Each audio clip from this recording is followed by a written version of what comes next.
Welcome back. Joe Volpe, publisher of Corriere Canadese, here on behalf of Go Live TV and Corcan Media Group with noted and notable immigration lawyer Richard Borax, Law and Reality, to discuss today economic immigration, Wow. which is where we left off, Horror show. and backlogs. That's worse. So we were talking the other day about a memo sent out by the Minister for Immigration, Ahmed Hussein. You applied for his job again, or? Well, I don't want to poke fun at somebody whose job is diminishing before his very eyes. Good. But he presented last month as well a recap of the government's immigration plan. As you know, the immigration plan that's presented to Ottawa, the Parliament, once a year, calls for this year, 2018, for no less than 300,000, 303 I think is the exact number, but 300,000 immigrants. That's created a lot of concern. But the most important component of that, because there is a plan to everything, you've got the numbers say that much, but 177,500 of them are classified as economic. Yep. Now, in that economic, that means they come here to make a contribution to the country so you and I can be richer. That's the only thing it means. Maybe you, not me. Well, I don't know, but that's the intention. Otherwise, how else do you justify bringing other people into the country? And that presumes, Joe, and the core, the foundation of the entire immigration economic program is that for every foreigner coming here, every immigrant coming here for economic reasons, there is somebody here benefiting from that, an employer, a family. That's what people forget about, that there's two parts of this equation. For every economic immigrant, there's a Canadian economic interest. So here's the economic interest. The Prime Minister's office is sending out messages that, the last 3 years, his government has created 600,000 new jobs. God bless him. Okay. New jobs. Yeah. And what that really means is there's 200,000 per year on average over the last. So if you have 300,000 people coming in, but you only have 200,000 new jobs, what do the other 100,000 people do on the basis of what you just said? I don't know. What do they do? So it can't be simply they created, there's a job open, so we bring a guy in. Yeah. That's not what it means.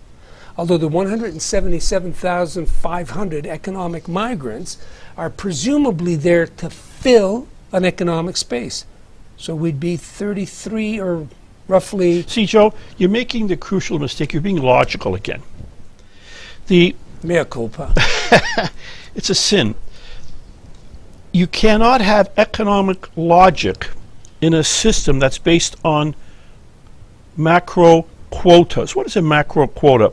A macro quota is when a bunch of geniuses in Ottawa sit down there and they say, you know what, we have to give 20% to Quebec, 40% to Ontario, 40% to the West, so many for families, so many for and that means we'll have 177,000 left for economic, and maybe for Ontario 80,000. Well, Ontario is 40% of the economy, 40% of the population. Roughly, it's just a little bit less than so that. The practical economic interests of the employer with a carpentry company, with a computer company, who needs a caregiver, the needs of those employers in Ontario have to be squeezed into a little hole that Ottawa says will take care of our economic interests.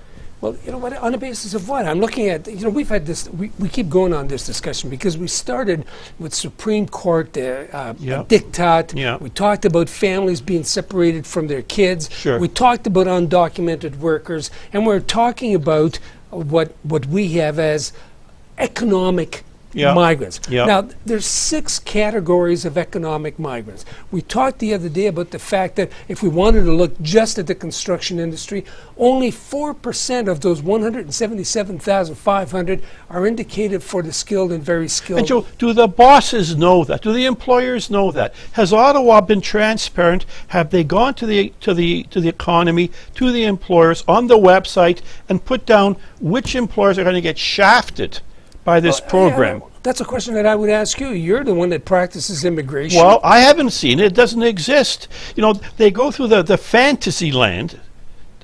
Walt Disney must work for the immigration department because they have this website. Walt Disney used to run the immigration department. You may recall when a couple of former cabinet ministers said, well, you know, we don't worry about labor market impact studies. All we want to see whether you advertise on Kijiji. Well, you raised a market impact study.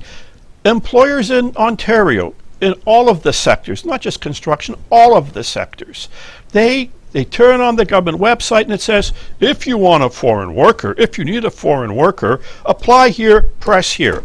And those employers are being misled, they're being lied to, because they actually think that they've got an equal shot at getting Joe or Tony or Richard to work for them as carpenters. But where does the government come up with this number that says, okay, I'm going to double check. If you're an employer and you want to hire somebody from abroad, you've got to prove to me that a Canadian can't fill that spot. On what basis do they do that assessment? You know, Joe, this is do you realize that the guys that are working here, undocumented, illegal workers essentially, well, I don't think they're illegal. Well, they don't work illegally in Ontario, but Ottawa calls them illegal, so we'll call them illegal, okay? Those undocumented workers in the construction sector, let's say there's 60,000 of them, they are classified as legal Canadian workers by the Government of Canada for purposes of determining is there a shortage of Canadians. So, but if they were dealt with as they would deal with everybody else, they would be a void. So, in other words, an empty spot. Yep. And so the bureaucrats who are applying the economic levels, the economic immigrant levels, they would have to recruit somebody for that spot. You know, Sergeant Schultz, remember from Hogan's Heroes? I know nothing, must work for the Government of Canada.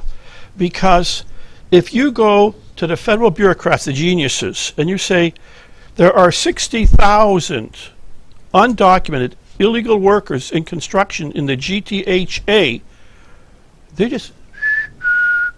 they know nothing. Well, you know, look, we talked about the fact that 4% of all of these economic migrants are targeted for. It's a quota. I know they don't like that word, but it is a and quota. You don't like it either, but it's a quota. So 4% of those 177,000 would be for what we would call let's call it the construction trades. They can't possibly be enough. No, and so they make applications under various programs, and because they can't write up a nice paragraph they speak English, a lot of these guys. They speak English, they live, they pay taxes in English. What language does the nail that's getting hammered by hammer speak? Well, this is priceless. Well, Ottawa. Would you want to tell me what that language is? Well, Ottawa says they have studies to show that a carpenter, a trades worker, cannot survive, he cannot establish himself successfully in Canada or in Ontario, in the GTA, unless he can write a Shakespearean paragraph with perfect commas. Cambridge University level math, whatever. English. Now, in Ontario, we have no language rules on these job sites. You can be a Canadian, you can come from Quebec. I've seen guys. Unilingual from Quebec. I've seen people coming from countries overseas, passing the French exam, because Ottawa needs French quotas, etc., 20%. They can't find work in Quebec, and they come here on the job site speaking perfect French that nobody understands, because you got to speak Italian, Portuguese, or whatever. Croatian, Slovenian. And Ottawa think that's great, because they're speaking French in Toronto on the job site. But the bottom line is this. Ottawa says, we went to federal court on this. Ottawa says that they have studies that confirm and show if you can't speak good English and write a good paragraph with comma, punctuation in English, you're not going to succeed economically. We went asking. That would be all those guys who own those houses in Vaughan and those are the guys. And Caledon, right? And we asked, let's see those studies. They don't exist, Joe. It gets us back to data. Which is what we were talking about the other day. Yeah, it's impossible. You can't get a straight answer from anybody. On anybody, so on anything. Let me give you some data for a second. Sorry? You know? Let me give you some data. Good. Because here's the minister again, the Minister for Immigration and Refugees, or it's the other way around. Great man. Well, you know, he probably is. But But he says, I've done a great job. You know what I did? I reduced that backlog that was left to me by the Kenny gang from 64,000, okay, down to 12,000. Which class? Well, let me see. It's exactly right down here where he says, oh, this was the live-in caregiver program. Oh! Now, on the live-in caregiver program, so I want to ask you, because Yeah. you're the expert in this thing. Yeah. So they had 64,000 backlog. A backlog means that's more than you can handle. Not necessarily more than you need, but more than you can handle on paper. Yeah. Right? So they had 64,000, and here we are 4 years later. That number's been reduced to 12,000. So it took 4 years to bring the number down from 64 to 12. That means, what's the total there? That's they got rid of 52,000. How? What did they do to get rid of 52,000 in the backlog? Well, once again, it's Alice in Wonderland. It's the Wizard of Oz. A lot of those people just simply gave up. Ottawa plays the bureaucratic shuffle game, I was going to use a bad word. Well, don't. Upsetting people. Right. Upsetting people. And people just wash their hands of this country and they say, basta, that's it, no more. So the minister who's taking credit for having reduced that number, the backlog, because this is an efficiency issue. Sure. And since we're talking about efficiency Yeah. and proper calculus of the context Yeah. in which you make decisions for how many caregivers you're going to have here, they want 17,000 for this year. Hold on right there. They want. Well, that's the immigration plan. Well, they want. What about the employers? What about the old couples that need these caregivers? What about the mothers who need these caregivers? Ottawa wants? Well, I don't know. We can go there for a moment, but I just want let's finish the thought for a second. And you're saying, okay, so there's a backlog of 64. It's been reduced down to 12, and so what happened is you're suggesting that people just walked away. So if they all walked away, and now hold on a second. When you were, I hate to get to this again. When you were minister, you had backlogs. And backlogs. Now you're the expert. What happened with the backlogs up then? I'm not the expert now. I'm just telling you the kind of questions that you had to ask then, or the when ones you're asking now. No. When your officials came to you, and they said, "Minister, we have this backlog," and what did you say? So how did you get to that point? And the well, answer? We got more people than we can handle. Not more people than we need. We got more people than we can handle. And what did you do then? Did you fire them? Well, I asked them how many of these applicants are being handled by each individual officer. So if you tell me that an officer can handle, let's say, 10 applications per day, just for the sake of argument. Sure. Then what you're doing is you're telling me that somebody who's working 8 hours a day cannot handle much more than one every, 50 minutes? So it takes 50 minutes for you to handle an application. Is that what we talk about when we talk about efficiency? How long does it take to see that there's a checkoff list? Says this guy got it done right, et cetera, and then what do I have to do to assess, blah, blah, blah, No, blah. Joe, I'm sorry. I will not blame the immigration officers, just so you know. I'll blame a lot of folks. I So don't you like blame the geniuses. minister instead? Well, I'll blame the minister, and I'll blame the geniuses under the minister, assuming the minister's not a genius. No, Why? he's a genius. Canada is blessed. Canada is blessed with probably the best frontline immigration officers on this planet. After all these years in the practice, I can tell you, I'm so impressed and awe of these people sometimes that they can actually get the job done, what they do in vetting applications. File by file vetting. These guys have no equal in the world, our That's staff. why you have 64,000 No, backlog. we don't have that backlog. Not because anymore. You only have 12,000. we don't have backlogs But that's because just of in the caregivers category. The frontline staff are wonderful people.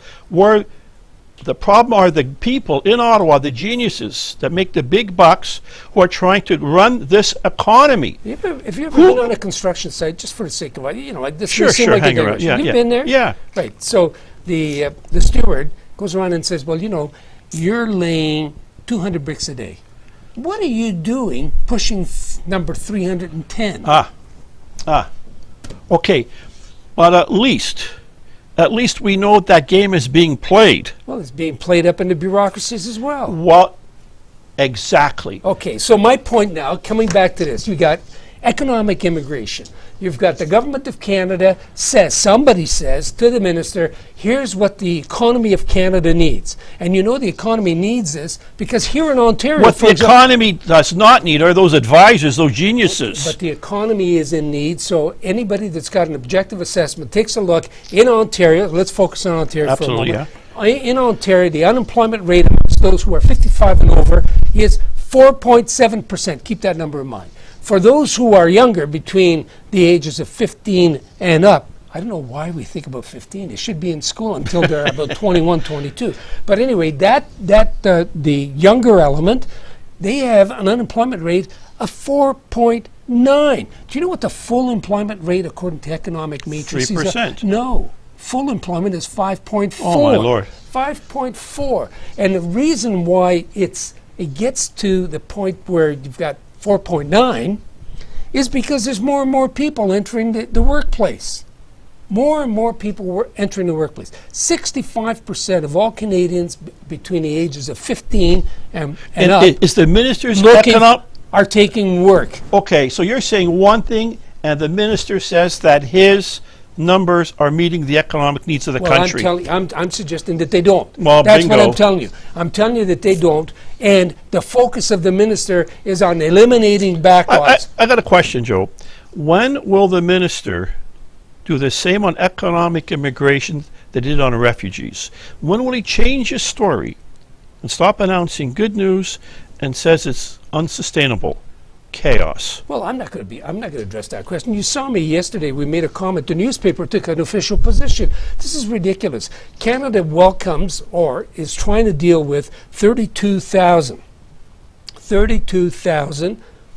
illegal border crossings. Yeah. And by the same token, even with that number in mind, presumably they would be backlogged because they hadn't anticipated them.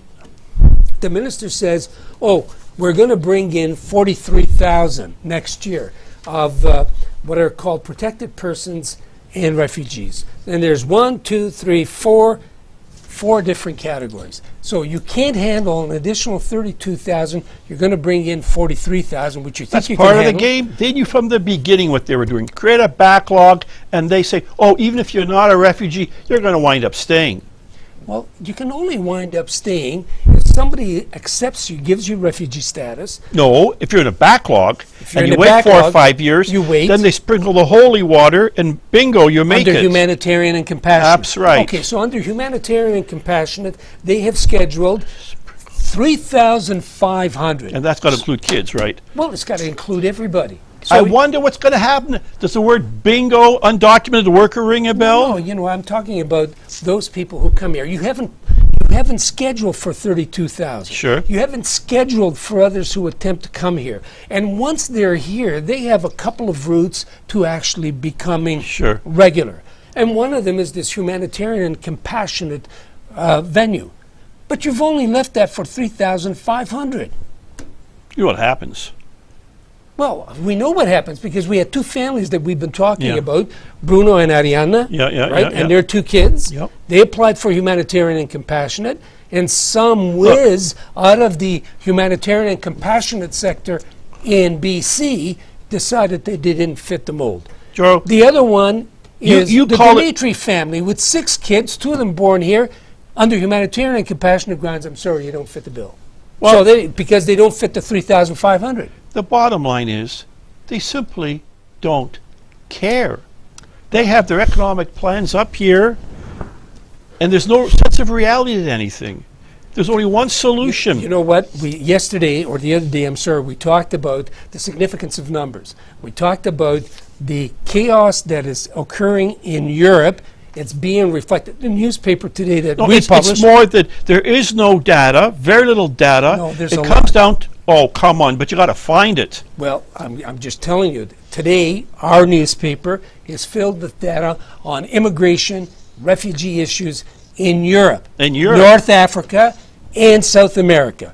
and the impact that that people movement is having on the governments of Europe is more significant than the crash of the stock market.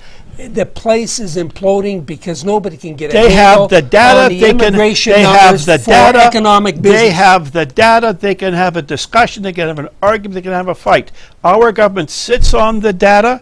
When it comes to immigration, we are a third world country. So now you admit that they actually have data. They have it. Okay, so yesterday we had a parliamentary secretary for justice here before us, and I complained, I don't know whether you watched it, I complained that the Minister for Immigration is not accepting the invitation by this station to be interviewed on migration issues.